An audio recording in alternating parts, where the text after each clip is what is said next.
Hey, hey, welcome back on this beautiful November morning. We only got a couple days and it's December. Oh my goodness. In the Finger Lakes region of New York, I bring to you the 2018 AP Calculus AB practice exam that College Board put out. We are going to finish section 1, part B. These are the multiple choice questions, number 84 through 90, where we get to use a graphing calculator. Oh boy, oh boy, oh boy. And the only reason I mention this is because it always gets asked to me, no matter how many times I mention it. What calculator do I use? A TI-84 Plus CE, the color editions, where I can graph all those different colors. They're pretty sweet. They got a whole slew of colors you can pick from. I put links in the description if you want to grab one. If you don't, no big deal. I personally own the mint green. Yeah, that one's sexy. All right, let's stop wasting time and let's start doing some calculus.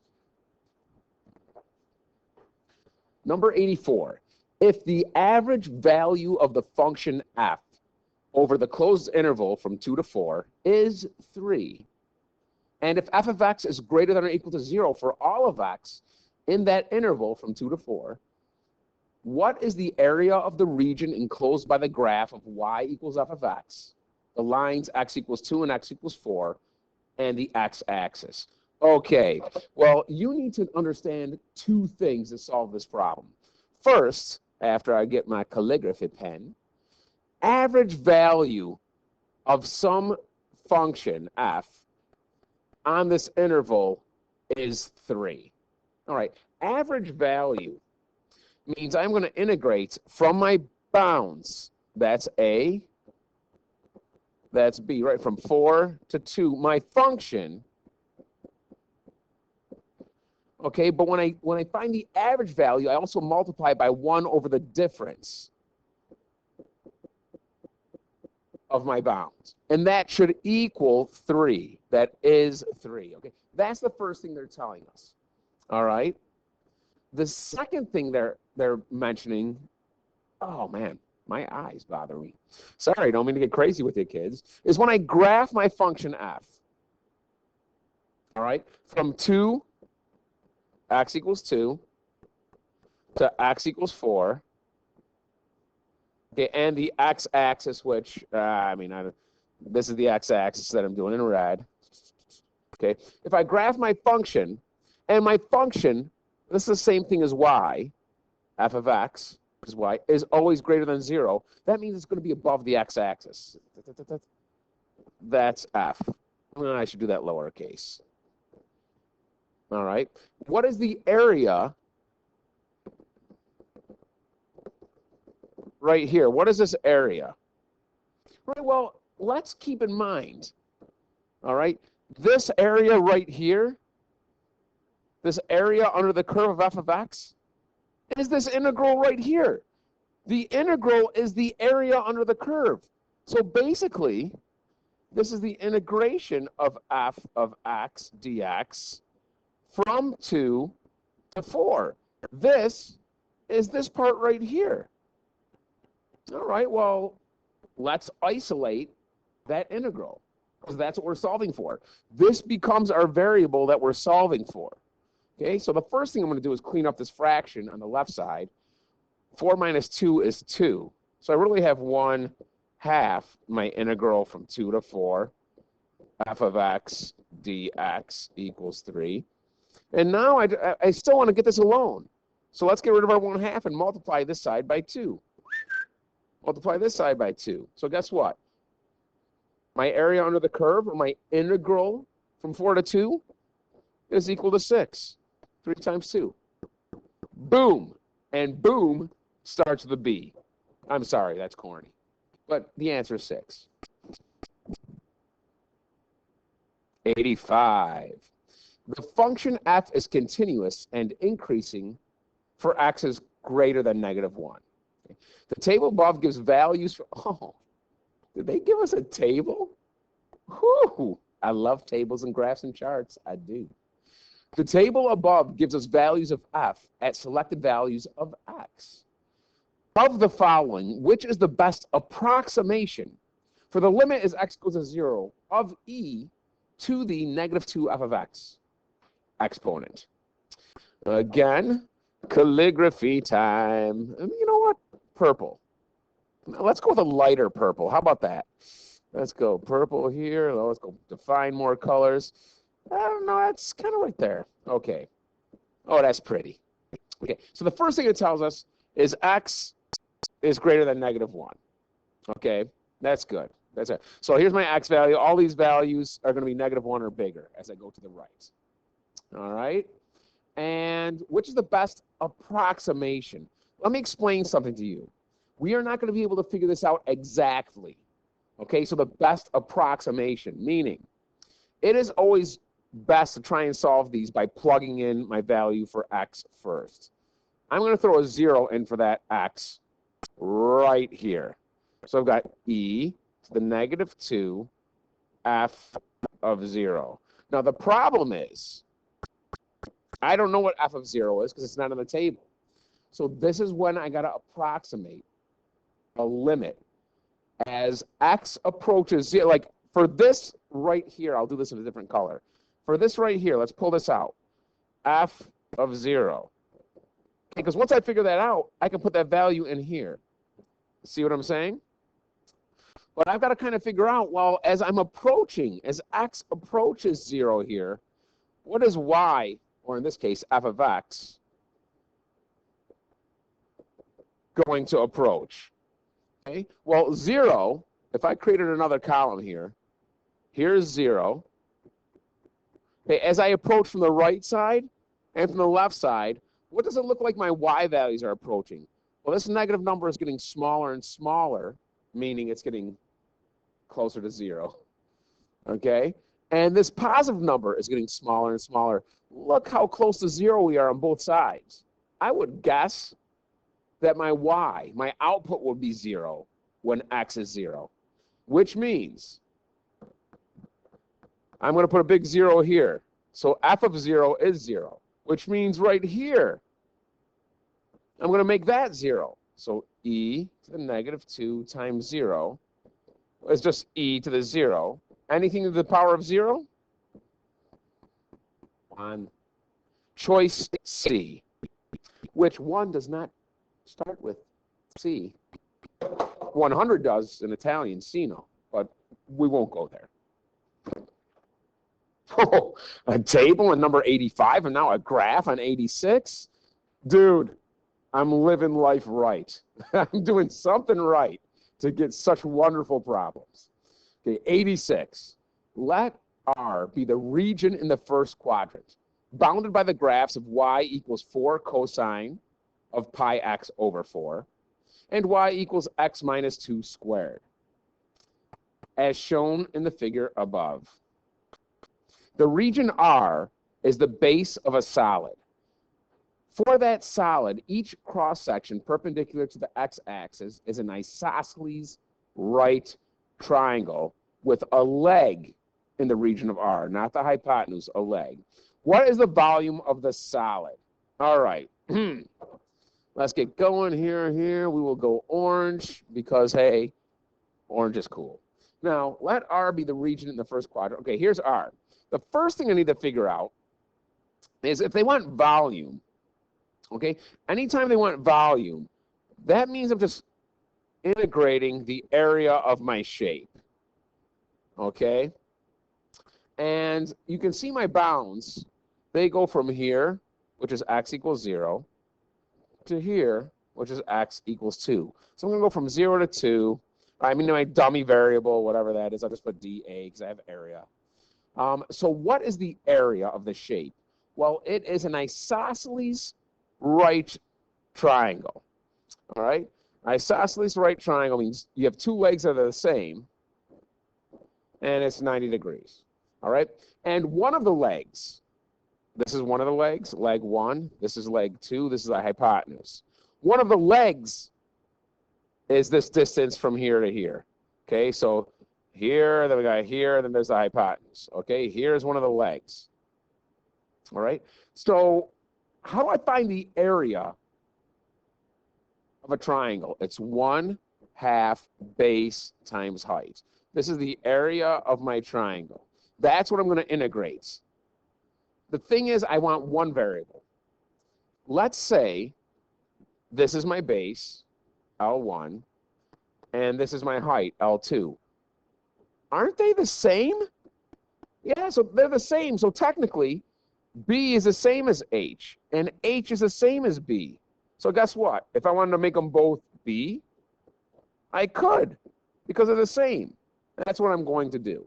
I could have made them both H, but I'll make them both B. So if H is the same as B, it's 1/2 times B, or I could say 1/2 times the base squared.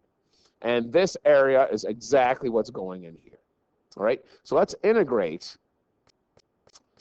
1/2 I'll put on the outside, my base squared dB from 0 to 2. Now the question is, if this is my base from here to here, okay, what is that distance? Well, remember, it's always the upper function, which I highlighted in green, minus the lower function. So I just got to figure out which one is the upper, the green one, and which one's the lower. I have a calculator. Why don't I just graph them? Okay, I got a feeling the one that kind of curves up as a cup at the bottom in red might be the parabola, because it looks like that might be the vertex there. But let's double check it. So let's open up our calculators. Bam. And I'm going to put, let's put that in there so I can see both. Oh, I can't. Turn this on. I don't remember what they are. Y equals. So in the first one here, we will put our first equation they gave us. Y equals, what was it? Cosine. I got it written down here. Look at me. 4 cosine. And then there's a fraction. And that's pi. All right, times x over 4. And close off that parenthesis. And the second one is just a parenthesis, x minus 2 squared. All right, now, they go from 0 to 2 on the x-axis. And on the y-axis, they go from 0 to 4. Trust me, this is a 4 up here. So I'm going to set my bounds 0 to 2 on the x and 0 to 4 on the y, because I want my calculator to look exactly the same. So window on the x goes from 0 to 2. And on the y, it goes from 0 to 4. All right, let's graph this thing. All right, so this is the cosine one in blue. Okay, that's coming down. And that's the parabola. The one below is the parabola. So I'm going to go one more time. The red is the parabola, and the blue is the trig, cosine. So this is my cosine one. This is my x minus 2 squared one. So this is the bigger one. It's the top one minus the bottom one in my integral. Yeah, in my integral. So my base is the difference.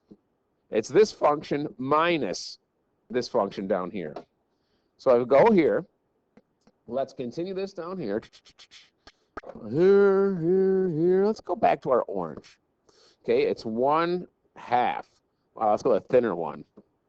The integral from 0 to 2 of my base squared.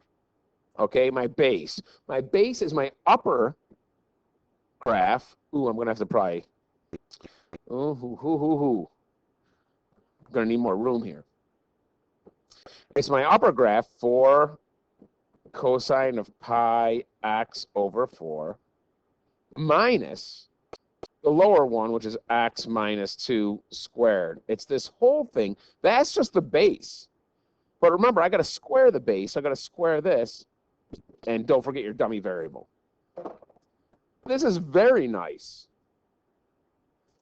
Very nice that I get to use a calculator here. Okay, so let's quit here. Math 9. Now, in fact, let's put 1/2 out front first, because we got to multiply it by a half. I guarantee you, if I don't have the half there, that answer is probably one that's listed. Okay, so parenthesis, 4 cosine, parenthesis, alpha y equals, enter, pi x over 4, close that parenthesis. Ooh, close that parenthesis. I really put an extra parenthesis there. Let's see if I can get rid of one. There we go. Minus parenthesis x minus 2 parentheses, square that. And I need to make sure, however many open parentheses I have that many closed parentheses. I have 1, 2, 3 open. Ooh, and then I have this little open one here, which matches with this one. But then I have 1, 2, I need another one to match. Boom. And that's my third one right here. All right, and dx, dummy variable. All right, good. 1.213. What am I missing? Remember, I've got to square the whole thing. I got to square that whole thing. That didn't look right. Let's go here. Rewrite this. Go, da, da, da, da, da. Oh, I need another parenthesis. So I need another close and another open.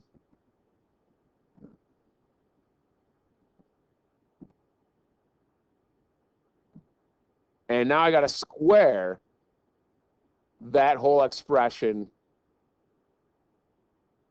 Boom. 1.775.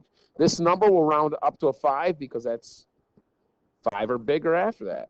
All right, and that, I believe, is choice A. Wow, that's a lot of work. A lot of work, a lot of explanation. But if you understand it, it's worth every moment. Number 87. It's a pretty easy one. You just got to understand your rules with integrals, which really aren't that bad at all. Let f and g be continuous functions. If the integral from 2 to 6 of f of x dx is 5, and the integral from 6 to 2 of g of x dx is 7, then they're asking you to find the integration from 2 to 6 of 3 fx plus gx dx.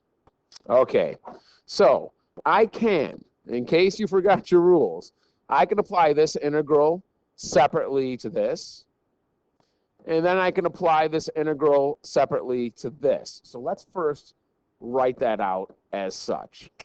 So I've got the integration from 2 to 6 of 3 f of x dx plus the integration from 6 to 2, I guess I'll do the upper bound first there, g of x dx. I mean, it's kind of like distributing this, although you're just doing the integration to every term.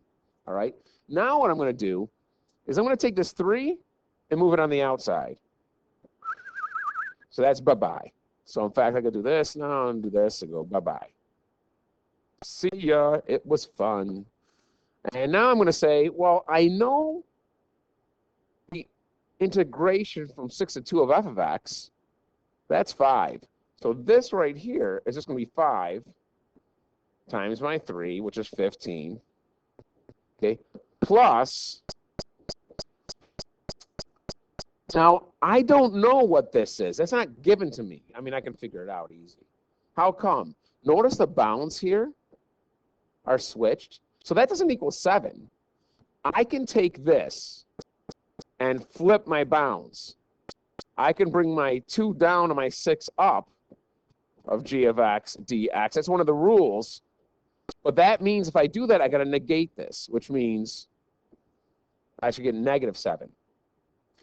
So this is negative 7. 15 plus a negative 7, 8. B. Very good, very good. 88. I had to take a sip of coffee.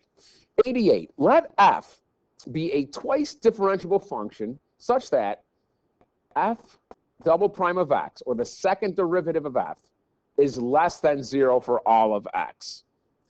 The graph of y equals s of x is the secant line which passing through the points 3 f of 3 and 5 f of 5.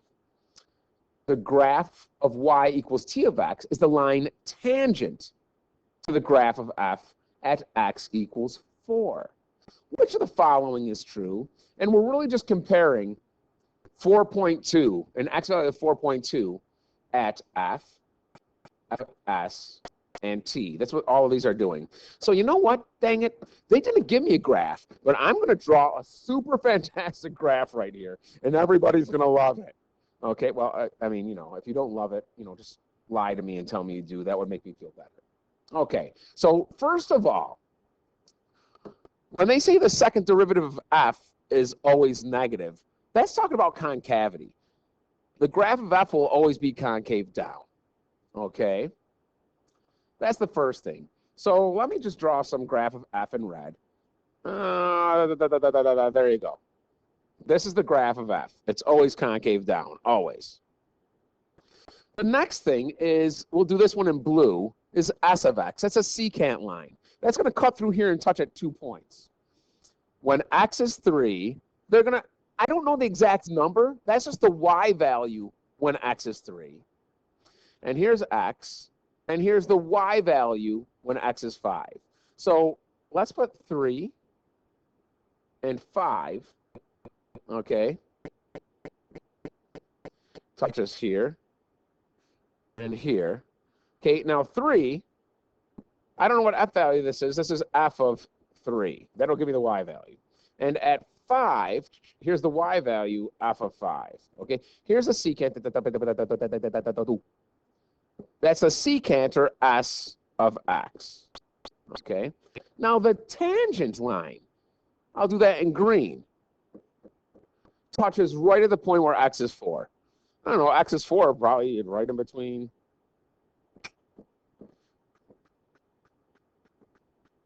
3 and 5, right? That makes sense.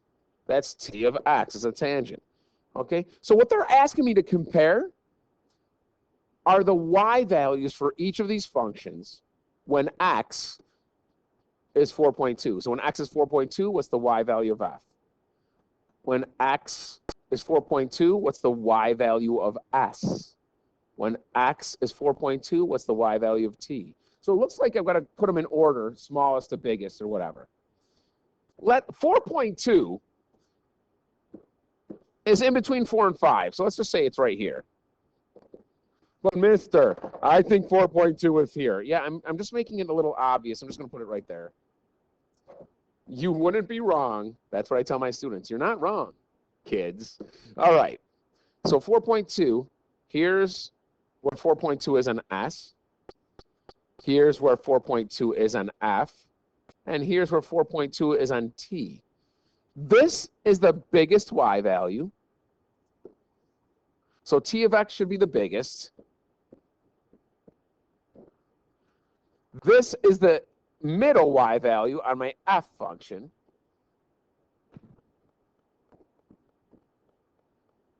And then the lowest one, this is obviously the lowest vertically, which means it's the smallest y value.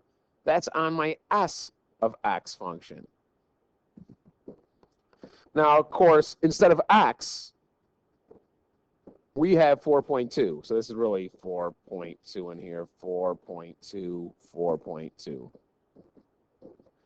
Okay, so I should start with S. F should be in the middle. T is the biggest. C. C. All right, we're gonna have to do some analyzation and some math here, kids. 89 reads, the number of insects in a certain population at any time t days is modeled by the function p with first derivative p prime, which equals 0.3 t squared plus 12t plus 210. At time 0, the number of insects in the population is 40. That's important. Which of the following statements are true? They give us 1, 2, and 3, and either 1 is true, choice A, or only 2 is true, choice B, only 3 is true, choice C, or choice D says all 3 of them are true. So we're going to have to check these, all right? We're going to check these. Let's take a look at the first one. Let's go back. Let's go to the soft purple right here. Let's check this one. At time t equals 10, the number of insects in the population is 2,840. Okay, so first of all, I don't have an equation for population. I have the derivative of population, which would be insects per day. Remember, if I have insects per day, okay, I can take insects per day squared. That's a derivative, right? Or I could just get insects, okay? And then this is the derivative, right? Moving to the right. But I have this, and I want just the insects. So that means I've got to go back, which means I'm integrating p prime to get my p-value. So for 1 here, I'm going to integrate. All right, now 10. So from time 0 to time 10, p prime of t dt. Okay, and that should give me the total insects. Does that equal 2,840? But here's the thing. Well, first of all, that 8 is horrible. At time 0, we started with 40. So before this whole thing, I already had 40. So I got to make sure I add 40 to this. Let's see if this is true. And it's a good thing we get our calculator. Turn it on, turn it on, turn it on. 40 plus math 9. Oh, yeah, go to. And our bounds are going to be from 0 to 10, right? 0 to 10 of whatever p prime is. That was 0.3 x squared, all right, plus 12x plus 210. Don't forget that dummy variable. Is that 2840? It is. That's true. So this is true. It works, which means 1 has to be in the answer. It could be A. It's not just 1 has to be in the answer, so it can't be B and it can't be C. So it's either just 1 or it's all 3. So I can check either one of these, 2 or 3, because if one of them's right, that means it's not just 1. If either 2 or 3 is right, why don't we pick the second one? Get our fancy colors. 2. Right? At time equals 10, the number of insects in the population is increasing. At a rate of 360 insects per day. All right, here we go. Ready? At time 10, let's do that in orange. The number of insects is increasing. So I have insects, and it's increasing. So that's a rate. I want this. That's p prime. Here's p. They give me p prime. Oh, that's easy. So all I need to find is what p prime of 10 is. They want that rate. Okay, so it's going to be, I'm just putting a 10 in for these t's here and here. So let's go back to our calculator. And, you know, I'm feeling kind of lazy, but I'll retype it out. 0.3 times 10 is going in for that t squared. Plus 12 times 10 is going in for that t. Plus 210. 360. That is absolutely equal to 360. So the question was, did this equal 360? And it does. So which means this is true as well, which means it can't be just 1. D is the answer. So if you try this one, it would also be true. 90. It's the last one. We've had such a great time together. Well, let's finish 90. And it's a table. Selected values of the increasing function h and its derivative h prime are shown in the table above. If g is a differentiable function such that h of g of x equals x for all of x, find the value of g prime of 7. What in great tarnation are they asking us here? The whole key to this problem, and I'm going to go basic, let's go green, is this right here. That's really saying that g of x is basically the inverse of h of x. We never teach it that way. We never teach it that way. And when I first did this problem, that even caught me for a second. But let me explain it something to you, okay?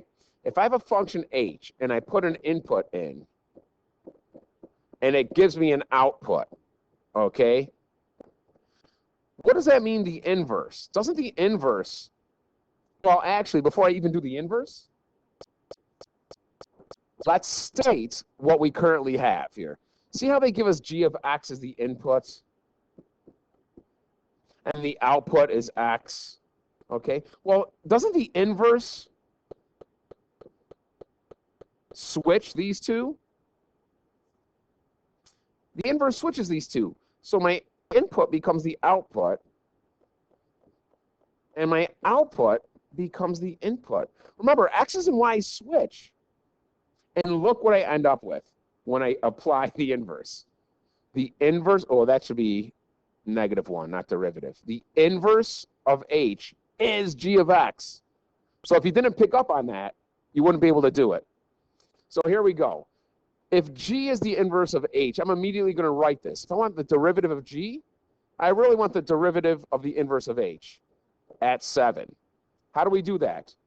The derivative of the inverse is 1 over the derivative of the inverse at our value. You write it the way you say it. 1 over the derivative of the inverse. Okay. Well, now I just look at my table. What is the inverse of h at 7? Oh, well, I don't know that, but I know here, I know that h of 3 is 7. So if I do the inverse, don't I flip these? The 7 comes here, and the 3 comes here. So now I have my answer. The inverse of h at 7 is 3. This right here is 3. 1 over the derivative of h at 3. All right, well, here's 3 again. Here's the derivative of h, which is 5. This whole thing is 5. It's 1 over 5. We are done. And the whole key is understanding that this is inverse. 1 over 5, C. Man, we had a good time. Like the video, subscribe. I need to tell you more to subscribe. I see a lot of people watching it. I love it. Leave a comment if you want to see another test. We are done. I'll see you, and stay warm if you're in one of these northeastern countries.